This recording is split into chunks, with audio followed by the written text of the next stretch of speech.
Un jour, le messager d'Allah ordonna de donner l'aumône.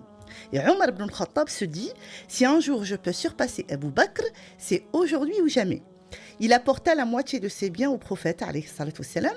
Quant à Abu Bakr, il apporta tout ce qu'il possédait. Et Rasoul lui demanda, qu'as-tu laissé à ta famille? Il répondit, je leur ai laissé Allah et son messager. Omar lui dit alors, je ne te concurrencerai jamais en quoi que ce soit.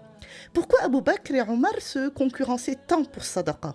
Tout simplement parce que faire une sadaqa, c'est se séparer d'une chose aimée.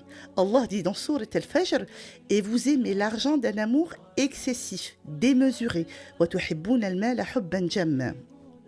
C'est pour ça aussi que la rétribution accordée à sadaqa est immense. Allah dit dans le Coran, l'exemple de ceux qui dépensent leurs biens dans le chemin d'Allah est similaire à une graine qui produit 7 épis, et dans chaque épi se trouve 100 graines. Allah multiplie pour qui il veut. Wallahu yudha'ifu liman yasha. Rasoul alayhi salatu wassalam nous explique ce principe dans un beau hadith. Celui qui fait aumône de la valeur d'une date, d'un bien licitement acquis, et Allah n'accepte que ce qui est bon et licite, Allah accueille son don de sa main droite, ensuite il le fera croître et augmentera sa récompense, à l'image de l'un de vous, qui élève son poulain, si bien que cette date finira par devenir aussi grande qu'une montagne. حتى تكون مثل الجبل.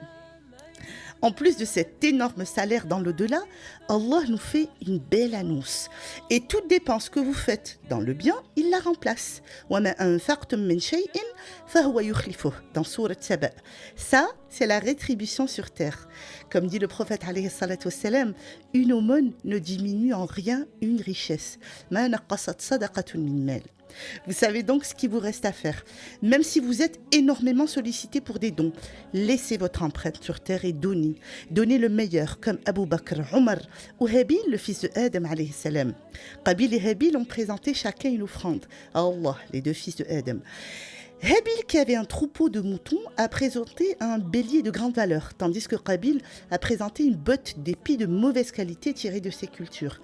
Un feu s'abattit du ciel et prit l'offrande de Habil, indiquant que son offrande était acceptée, tout en délaissant celle de Qabil. Dans Sourate Al-Ma'idah, Allah nous dit « Allah n'accepte que les œuvres de ceux qui font preuve de piété. » Faites comme Aïcha radiallahu anha qui relate qu'ils avaient égorgé une brebis et que Rasoul alayhi salatu wassalam lui demanda « Qu'en restait-il » « Il n'en reste plus que l'épaule, répondit-elle. Et le prophète alayhi salatu wassalam la corrigea « Il en reste la totalité, sauf l'épaule. Baqiya kulluha ghayru katifiha. » Ma sha Allah.